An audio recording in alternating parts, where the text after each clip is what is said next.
Thank you for downloading this podcast of Start the Week presented by Amol Rajan. Hello! Is this the end of the world as we know it? Well, cheer up, because there might be life after democracy. It's become commonplace to argue that we are living through a democratic recession. According to this argument, authoritarians are on the march, the institutions that upheld Western pluralism have decayed, and nativist thinking has reasserted itself. But much of this assumes the future will be like the past. What if we don't know what a post-democratic world actually looks like? And what if the apparent echoes of history we see today, from the 1930s or 1970s for example, are irrelevant to us? David Runciman's latest book suggests the transition from a democratic to a post-democratic world will be gradual rather than abrupt, and examine some plausible alternatives. Anne Applebaum reported extensively from Eastern Europe and the Soviet Union and as it experimented with democracy, and now researches the weaponization of information and technology. But let's start with Nick Cheesman, whose latest book suggests the very essence of democracy, peaceful elections, might be what gives rise to its successes. Nick, the number of elections around the world is rising, but you say the quality of democracy has fallen. How can that be possible? Well, the simple answer is that authoritarian leaders around the world have found ways to hold elections and rig them. And one of the things that our book shows, which I think will surprise people, is it's not just that an authoritarian leader is able to stay in power and scrape home through an election, but in many cases they're actually able to subvert the elections and use them to strengthen their regimes. So our most important finding is that actually authoritarian governments that hold elections turn out to be more stable than authoritarian governments that don't. They're actually getting a benefit from holding elections and rigging them. So how can democracies protect themselves? Because people think of elections as the way that democracies renew and refresh themselves. How can they protect themselves from authoritarians? Well, it's difficult. I mean, I think one thing that we're going to talk about today is we've got very different states around the world going through very different processes. So David's book talks a lot about, more established democracies that are struggling and perhaps are being hollowed out from the inside. What we're talking about in our book is really a lot of the world where we haven't yet seen the establishment of successful democracies. We're seeing countries that are perhaps struggling on that path. And so what we're dealing with now is democratic reformers who are trying to push established authoritarian governments who are holding elections to actually hold meaningful elections with civil liberties, with an independent electoral commission, without a censored media and so on. Give us some examples of that. The examples of election rigging are absolutely incredible, right? You've got an election in Madagascar where the president gives himself an unfair advantage by basically stopping the opposition leader from landing his plane, right? Shuts down all the airports. It is, for a book called How to Rig an Election, it is quite funny at times, I've got to say. Well, some of the stories are horrendous and some of them kind of make you sigh and shake your head. I mean, we'll talk later, I think, perhaps about the Ukraine example. There's a wonderful example from observers in Ukraine of where they saw an area that was expected to vote for the opposition and the use of disappearing ink. Right, ink that disappeared 4 minutes after it was applied, so that if opposition voters went into the polling station and filled out their ballots and put them in the box, by the time they'd be counted, it would look like an empty ballot and you wouldn't be able to cast it for the opposition. And there's an example from Azerbaijan of an app which allows you, if you looked at the app a day early, you'd know what the result of the vote was. Exactly. Well, the app was designed to be a legitimacy device. It was designed to show that the government was using technology to make the elections cleaner. But what happened was someone pressed the button a day early by mistake, and so the official election result was sent to everybody a day early. Now, the government responded to that by saying it was simply a test and they were using the candidates from the previous election. The problem was the data the app actually gave was the candidates from the election that was supposed to be being held the next day. So how easy is it to rig an election? It depends on the state, presumably, that's carrying it out. Behind all of these stories, right, which are the kind of high-profile stories that get people engaged, is a very serious point, which is that it's worryingly easy to rig an election. And there's a number of reasons for that. I think the most important one that we need to put up front is that authoritarian leaders have swapped out of the strategies that are easy and obvious to track, right? If you're a really good quality election rigger these days, you do not rig an election by stuffing a ballot box. You don't do it by repressing people and holding a gun to their heads. You do it months, years ahead of time by fixing things that are almost invisible to those of us who go for a short period of time. The electoral roll, the way that districts and constituencies are designed, gerrymandering. You fix it by the control and flow of information, by things that happen in the shadows. And so it's increasingly hard to be able to tell what is really a quality election from what isn't a quality election. I've got to ask you to explain the etymology etymology of gerrymander, because that was a highlight of the book. Well, some people think that this was actually a kind of politician in the UK or Ireland who was called Gerrymander, which is fun. It's not actually true. It's named after the US politician Eldridge Gerry, who actually in some ways should be known as the father of the US Bill of Rights, but unfortunately for him is better known for a piece of legislation that he helped sign into law, which created particularly distorted electoral district, which was essentially designed to help one party by the way in which it grouped its supporters into certain areas. And a newspaper in the United States printed an image of these very warped electoral boundaries in the shape of a salamander. And it had the headline, which was gerrymander, Gerry his surname, and salamander, a new kind of political monster. And then the name gerrymander caught on, and gerrymandering became to fix the electoral district so that you guys can win power. And this is an important point, of course, because it's easy to imagine when we're talking about election rigging that we're predominantly talking about Africa or Latin America or post-communist Europe. Most of the classic examples of election rigging that are still being used today were perfected in the United States and the United Kingdom 100 or so years ago. And the language that we use, I'm glad you mentioned the overseas examples, because the language we use to talk about democracies or elections that are suboptimal in Africa or Ukraine or wherever it might be is often very loaded. So we use words like corruption or vote rigging or bribery. What's the difference between any of that and, for instance, people buying their way into the House of Lords? Well, it's a great question. And what's the difference between someone perhaps trying to buy votes in a direct way and Donald Trump trying to do it through tax cuts, or Theresa May buying support in Parliament by transferring money to Ireland, right? All of these are transactions. I think there are two things that we try and identify that really make something, for us, rigging, right? Because most governments have tremendous advantages of being in power. They can set the political agenda, they can dominate the media, they may be able to raise more money. Those we often think of as being legitimate advantages of the democratic system. They're there in almost all democratic systems. For us, rigging is really an attempt to get an unfair, illegitimate advantage. So often it will be illegal, but it will be clearly against the democratic norms of the game, rather than simply being something that creates any kind of advantage on a politician. Have recent British elections been rigged by those definitions? Well, this is funny, because I was just going to ask you, what's the country in Europe where in the last 3 years every single major party has been fined for breaching campaign expenditure rules? The United Kingdom. So we have to be very careful when we as the UK or people as international donors go abroad and start lecturing people about electoral fairness. You know, where's the country in the world where people are most worried about the impact of voter ID laws and the need to have quite extensive identification to vote and the impact of that on marginalising black and poorer voters? The United States of America. So one of the things that we argue in the book is that if we want to play a more proactive role in defending elections abroad, we also need to recognise the limitations of our own systems and get our own house in order. I've got to ask, in terms of anecdotes, the final one from Kenya, where you saw some ballot box stuffing. Kenya was a situation where we saw a kind of fast turn to tragedy. We saw an electoral commissioner actually go on TV and say, I don't know where my officials are, and say publicly, I'm worried that there is cooking, by which he meant cooking of the books, i.e. rigging. And I was actually in the room when the sort of police came in and cleared the room at the Kenya International Conference Centre where the votes were being counted. The electoral chair of the Electoral Commission was then spirited away upstairs. We were all sent home, running off because we thought there might be tear gas. Turn on the TV, and there's the Electoral Commissioner announcing that the president has won the election, and all of the international media had been cleared from the room. Only the state media were allowed to cover it. So what had been a kind of funny moment turned into this tragedy.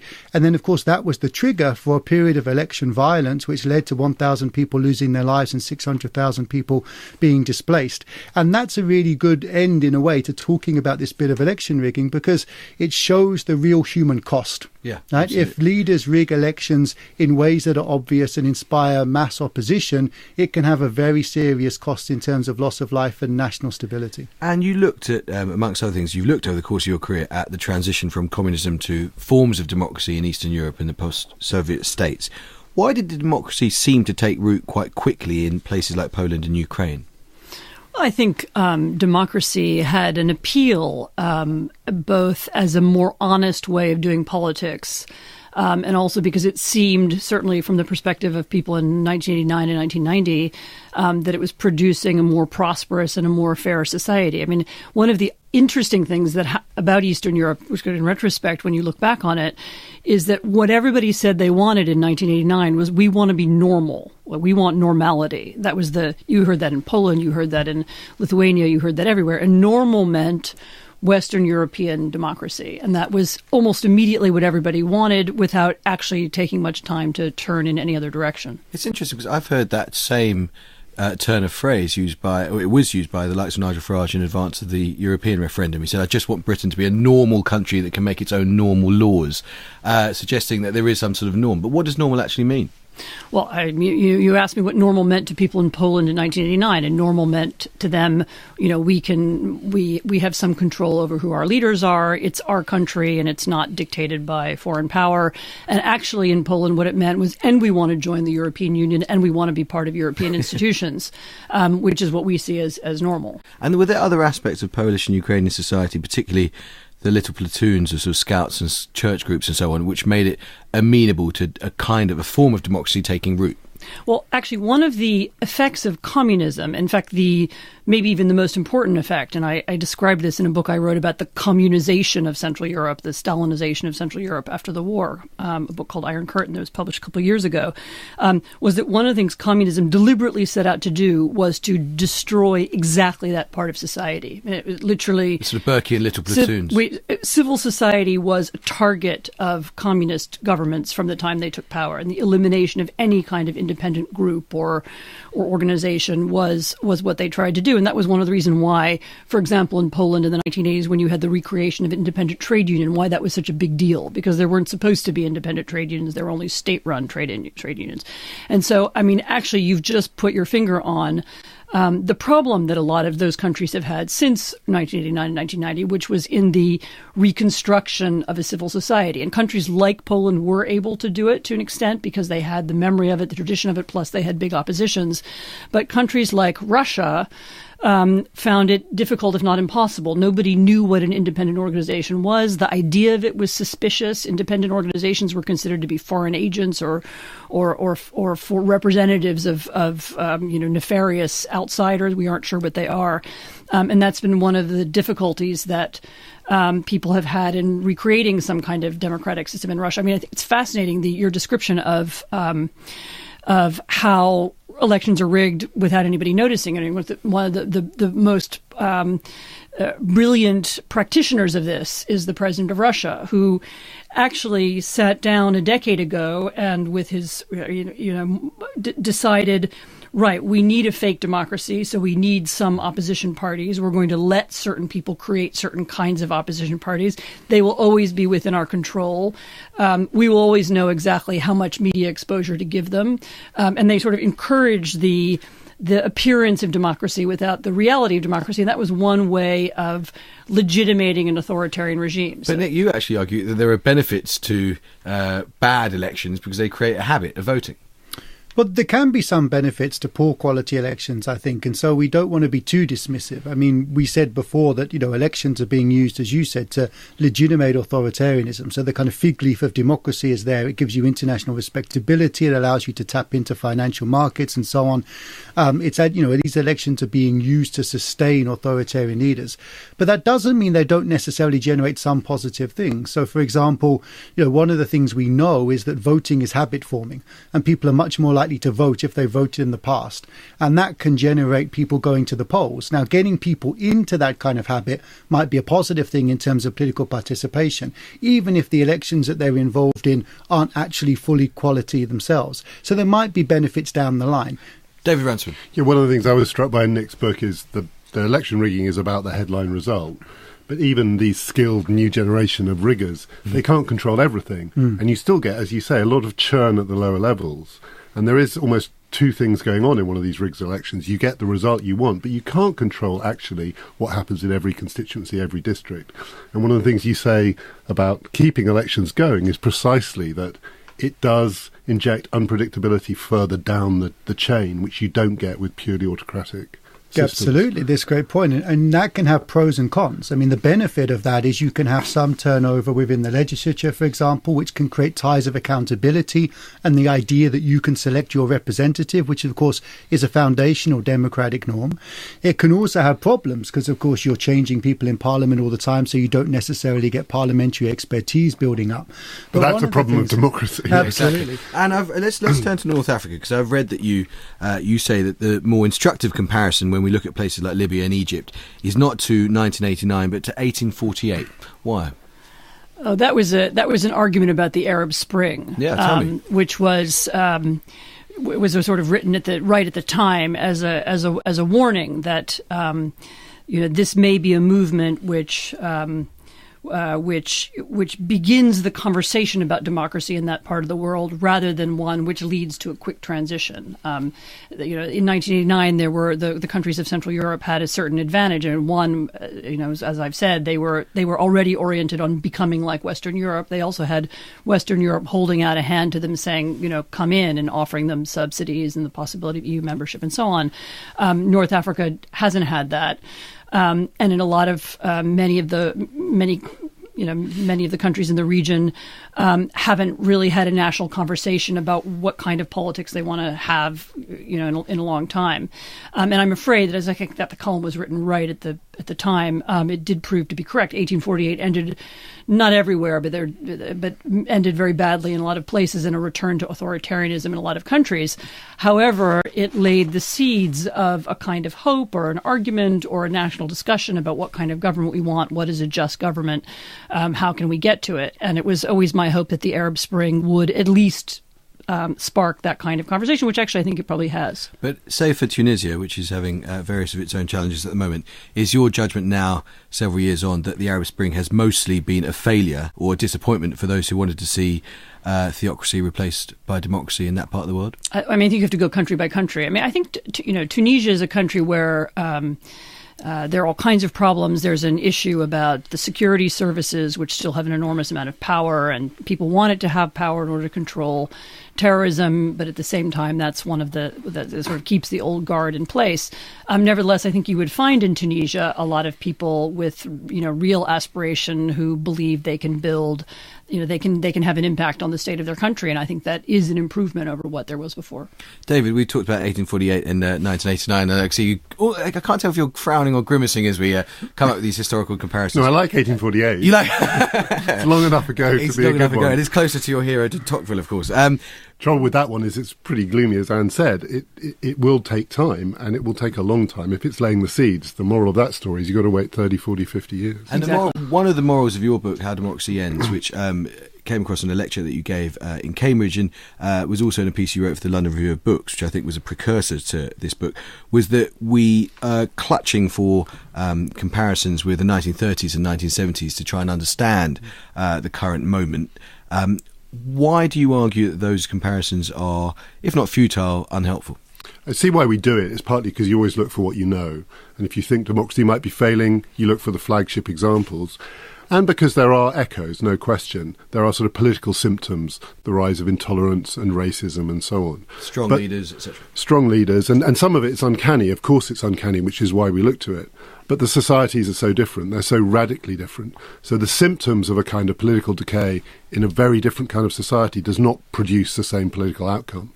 And I just think that 21st century democracies in the West are so old, I mean, in terms of their populations as well as their histories. They're so rich by any historical standards, and they're so peaceful. I mean, these are all good things, which means that political failure, which is definitely possible, can't mimic what happens in societies that are much poorer, much younger, and much more used to violence. They're also much more networked, which pertains to the work that Anne's doing at the moment. We'll come back to the role of Facebook in democracy's current status in a minute. But isn't what you're saying essentially a kind of argument against the historian's practice, full stop? Isn't the implication, isn't what your argument capable of kind of an indefinite extension where you say, well, if you're trying to come up with economic solutions to the great crash of 2008, there's a limit to what you can learn from 1929? Isn't it inevitable that we should try to look to the past to learn because we see echoes and we think that we might do things better? Yeah, I also think one of the reasons this will not repeat the 1930s is the 1930s didn't have the experience of the 1930s to draw on. So the reason the crash did not come out the same way is because Ben Bernanke and other people were students of history, and they knew some of the things that you must not do in an economic crisis if you want to avoid political failure. So, of course, the past matters. My argument is really that we clutch to these examples because they're familiar and because we think there's a pattern, and so we miss the ways in which we might be failing that are new. And one of the things I say in my book is there's a whole sort of political science literature which is about looking back, because you draw on the data that you have. So it has this phrase, backsliding, which is democratic failure is slipping back. And my book says we're going to fail forward. So as and when democracy ends, which it will at some point, it will be in ways that are new and unfamiliar. And the real danger for me is while we're looking for, as it were, the next Hitler, we miss all the ways in which our institutions aren't working now. I was much influenced as a student by your colleague in Cambridge, Raymond Goyce, who wrote a book called History and Illusion in Politics, where he said modern politics was this sort of uneasy settlement between ideas that are much in tension: the state, tolerance, human rights, and so on. Is your argument that democracy is kind of the same thing? It has these different elements: a free and independent media, successful law courts, good elections, and that some of those elements are just out of kilter at the moment, but if we restore them to health, then we might go back to a better democracy? I'd say my argument is that we are tempted by these kind of binary choices, and we think it's going to be either or. So people want to know, we'll come onto Facebook or whatever, is it good for democracy, is bad for democracy? Was the digital revolution a democratic or an anti-democratic phenomenon? And the answer is always both, or more than both. It's always more than two things. But I still feel it's not just a question of there are some things that are out of kilter and we need to draw them back together. I think they are moving apart. And fundamentally, the bits that I think that are moving apart are the kind of technical solution bits of democracy. Democracy is about solving problems. And the kind of free expression, dignity bits of democracy. It's about giving people respect and identity. And they have to go together for democracy to work. And my feeling is if there's a symptom that's the really profound one in our societies now, it's that technical solutions and free human expression don't go together anymore. But what you say now, and what we're hearing from Anne and Nick, and reading your book, made me think that your book was perhaps misnamed, because what your book's really about is how liberalism ends. And the fact is, democracy around the world, there are lots and lots of elections, and there are lots of elements of democratic behaviour around the world.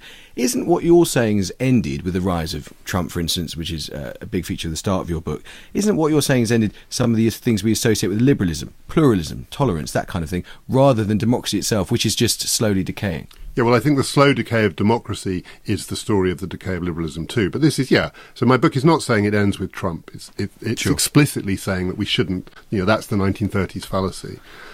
Democracy will continue, and in fact many of the institutions we associate with it will go on. And so I'm not saying this is the end of democracy now, but how it ends over time is probably the continuation of the form of democracy with the content hollowed out.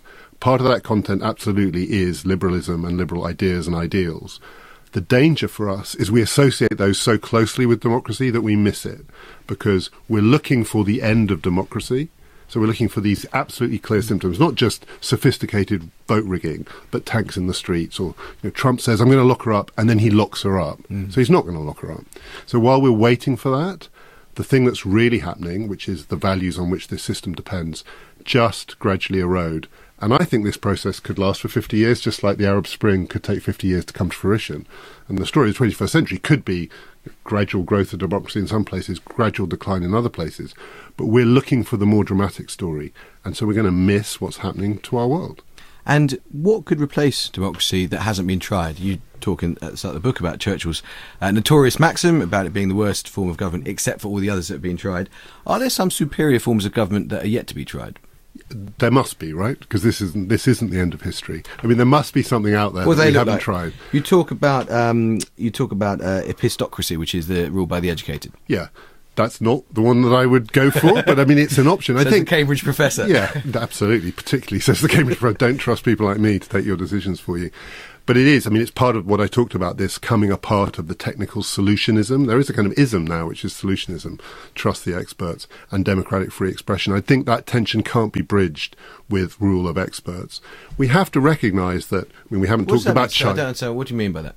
What, by... It can't be bridged by rule by experts. Because at some point, even if rule by experts is successful and delivers results, people will want to express themselves through politics. And if the experts are taking the decisions, they will react against the experts. Even successful experts, after all, we're not living in chaos and social failure. We're living in pretty good times. These are pretty good times, but people still really, really do not like the veneer of democracy in a system where actually it's bankers who are taking the decisions. And that's not just about the failure of the economic crisis. That is about the fact that you can't get democratic expression in a system where your decisions don't actually mean anything. And as you look ahead to the shape of the 21st century, and you look at the growth in power, relative power, you might say, of places like China, isn't it true to say that if we think about the Congress where Xi Jinping had really recently affirmed his power, made himself an almost eternal ruler, he was liberated from democracy. He was able to think in epochal terms. He was able to look forward over decades. And in a way, the electoral cycle rather inhibits the West because people are planning to get re-elected if you're Donald Trump in 4 years' time. Shouldn't we be grown up enough and pragmatic enough to say that democracy comes with very big costs? I think we've always known that democracy comes with costs. And actually, this has always been the argument for authoritarianism. And actually, it's the argument that the Chinese openly make. I mean, they will say this is why our system is better than yours. I think there are two things to say about China. One is this very interesting decision to promote Xi Jinping, because actually what China had until this change in system, which made him ruler for life or whatever he is they did have something like what you just described, which is it was meant to be, as in theory, a kind of planned meritocracy, whereby the people who get promoted to the Central Committee are people who've risen up through the ranks and who somehow have established themselves. And the idea was that it was ruled by experts, and that gave it some kind of legitimacy inside China. At least, that's how they would present it.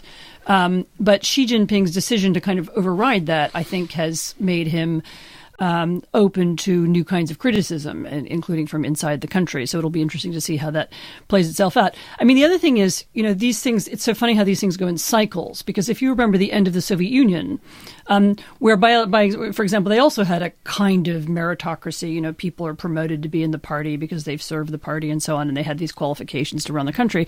By the end of the Soviet Union, what we were saying about that authoritarian system was, look how gerontocratic it is, look how bureaucratic it is, look how it's stagnating, this failure to bring in new ideas, this failure to have elections, this failure to, is what's keeping it back. And that was why democracy looked so good in the 1980s, and was because by comparison to the stagnant, boring, dead Soviet Union where nothing was happening, democracy seemed young and dynamic. And we now seem to be in a different cycle where it feels like the Chinese are ahead of us, and we're stuck with the really old and leaders. We're stuck with a bunch of Donald Trump who's in his 70s and all kinds of people who feel like yesterday's men. So I mean, these things are a little bit cyclical.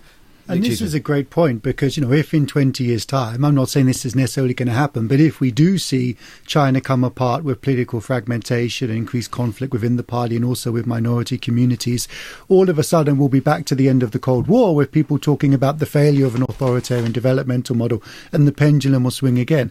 And I think we have to be a little bit careful of being captured by one or two dominant examples. So the Soviet Union in the 80s and early 90s, China today. China's not really representative of what's going on in the majority of authoritarian states today. Why? So while I case? think it's performing significantly better than average on both political stability and economic growth, and therefore we need to take China into account. China is legitimating a new form of developmental model, a kind of one-party state model in many parts of the world, and that's a major challenge in terms of the symbolism of it for democracy. But we also have to keep in mind that China is not the norm. But also, just coming back to something we were talking about earlier, I think Dave is completely right to point out that people ultimately do want to say in the decisions that affect their own lives. And even if they see systems that are delivering in terms of services for them, they will come back to that. And one of the things we know from almost all the surveys that are done in Latin America, in Africa, in other places, is that wherever we can get to people and they're reasonably free to answer, they tell us that they want to live in democracies. There's a few places where we don't have surveys, there's a few places where the results don't look like that, but that's the dominant answer. And generally speaking, democracy is also being good geopolitics, right? The idea that democracies tend not to go to war with each other. Anne? No, I just had one comment, which is to return to this point about China. People always hold up China as the example of the successful authoritarianism, but they don't point to Zimbabwe, which has actually a very similar political system and is a failure, or Venezuela, which has also authoritarian system and is a failure. So what we're really talking about is something specific about China rather than about the regime. David? I think we should also remember of course it's true, there's all of this variety out there, but we are living increasingly in a kind of winner-take-all world in which people colonise the world's attention. Donald Trump is the most famous human being who has ever lived. More people know his name. And China versus the United States, even if that is not the real story, that is going to be the framing story for the first half of the 21st century because of the way that information is shared now. One or two flagship examples colonise everything. And the way in which information is shared, and let's move on to the issue of Facebook, because there is this famous question about, can democracy survive Facebook? It's true to say, isn't it? Quite a recent question. Quite a recent question. It depends on the circles you mix in and the company famous you but keep. recent. It's not that recent, the BBC. Anyway, there's this question of is Facebook a sort of benefit to democracy or a burden? And the truth is probably that in some ways it's a hugely empowering democratic tool, but in other ways it's potentially undermining democracy. Yeah, I mean, I would say in some ways it is both the most and the least democratic thing out there. It's a network of 2 billion people. It's free. And it allows people to share information, resources, support. It's a miracle. And at the same time, it's run by a guy who's barely out of school, who has a kind of power that no one's ever seen before. The Economist put him on the cover as a Roman emperor. Thumbs up, thumbs down. It's like a medieval court. I don't know what it's like right deep inside Facebook, but I don't imagine it feels particularly democratic the closer you get to Mark Zuckerberg. And these things are both true at the same time. And tell us about tell us first of all what you're doing at the LSE, because your work now, you've obviously been very extensively a journalist, but you've now moved partly into academia, based at the LSE, and you're working on disinformation in this field. So I did start out being interested in Russian disinformation, which I was aware of how it worked and how it was beginning to function in different countries 5 or 6 years ago. That's because I lived part of the time in Poland, and I spent a lot of time. I just wrote a book about Ukraine, and you can't go to Ukraine and not be aware of this as an issue. And I began working about it, thinking about it, and of course, this small, minor, somewhat peculiar interest of mine suddenly became mainstream in 2016 when the Russian interference in the U.S. election began. I mean, I actually watched it starting from about the spring of that year, and I said, "Oh no, you're joking. You're not going to do it here, are you?" And then they did.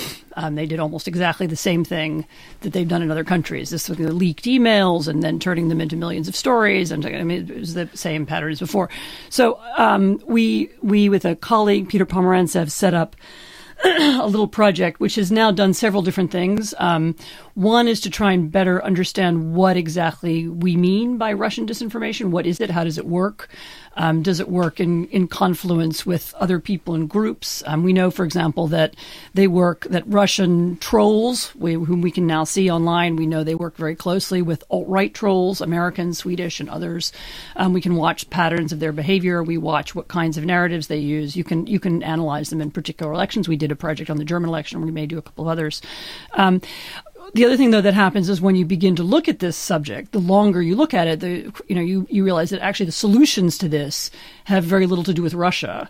And the problem that Russian disinformation revealed is a much deeper one. And the problem is one of the way that the internet and social media have completely changed the way in which we get and receive and perceive political information, and has changed the way that we therefore relate to political institutions. It's created distance between people and traditional democratic institutions, and I think is one of the sources of this distrust that you noticed in your book. Isn't there a justified note of caution or scepticism about the issue of fake news? And I know fake news and disinformation are different things. Fake news is used by particular people for particular reasons.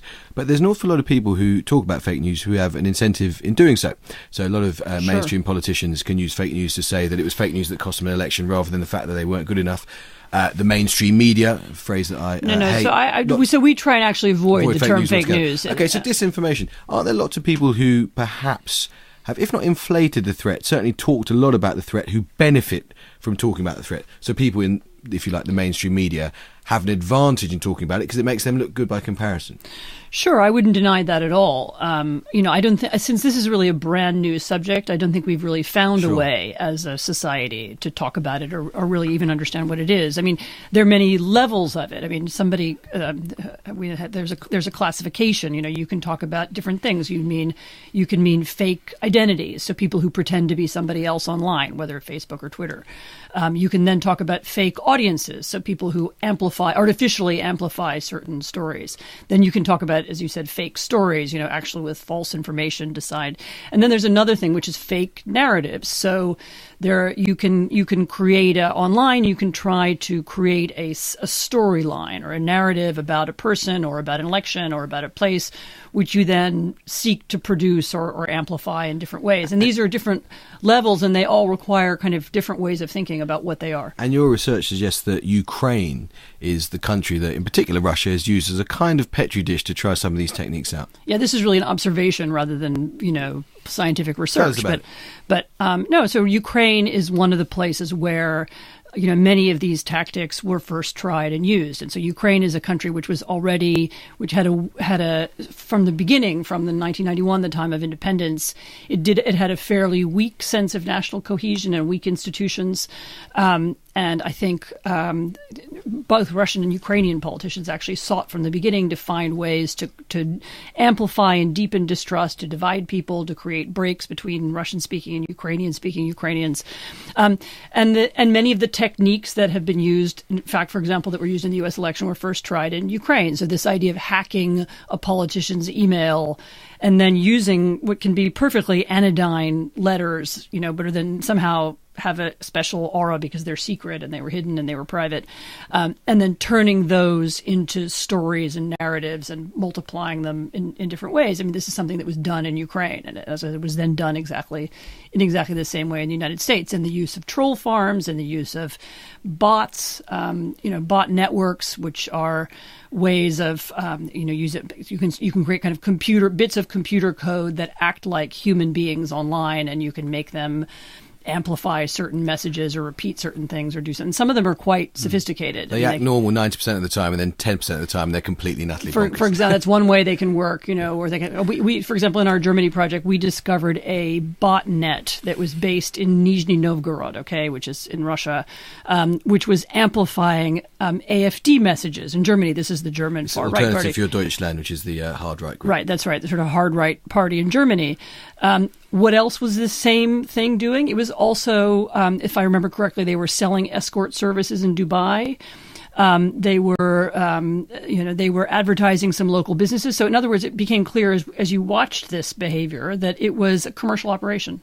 So there are companies that do it. And I think two things that show us how serious this is. One, we know that the most retweeted story in the last US election was not a real story. It was actually a fake story. So it's not that this is something minority going on in the fringes. Which one was that, the Denzel Washington backing Trump? Yeah. But also, we also now know that this is the tip of the iceberg, right? This is something that is starting.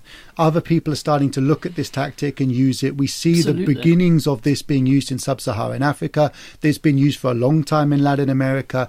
And so this isn't something that is just Russia, United States, it's absolutely not. Yeah. It's going to become a global phenomenon because it offers you electoral advantages. And going back to what we were talking about at the beginning, it's very hard to know exactly who was responsible and to blame them.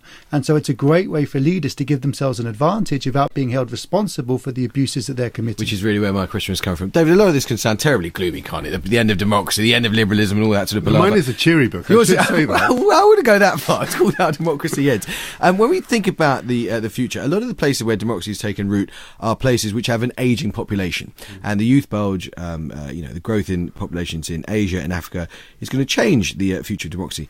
How is the relationship between democracy and demography going to change in the 21st century? Are younger populations aching for democracy in the way that we've assumed they were for the past few generations? So I think it is one of the striking things about our world that makes it different, in that democracy is a young person's phenomenon. It always has been, going right back to the ancient world. It's if you give everyone the vote, most societies are predominantly young, and young people will dominate. We now live in societies where old people dominate, and there are very few young people, and I write about this in my book.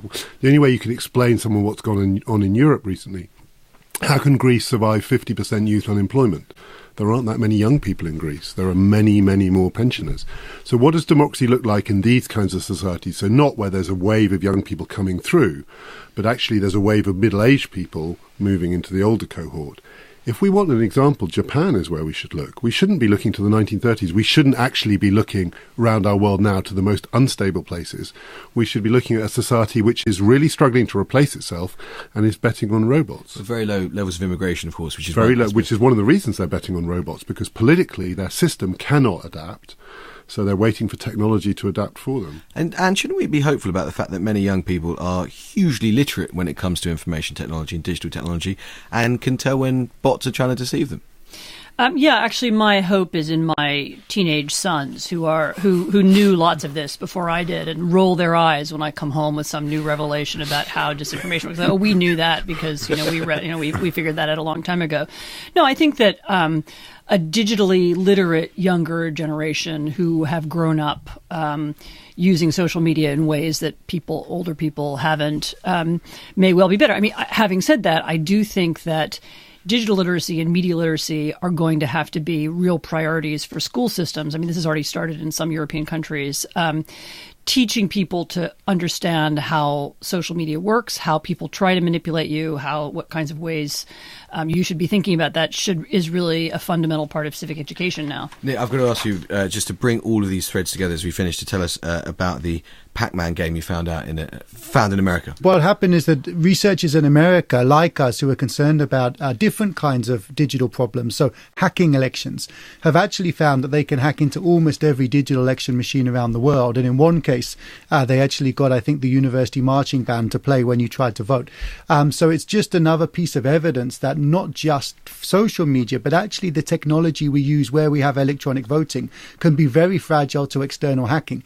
And there are major problems with actually the protection of some of this equipment in places like North America, which then makes you wonder, if we introduce digital elections into other parts of the world with less strong IT systems, what is the potential for them to be hacked?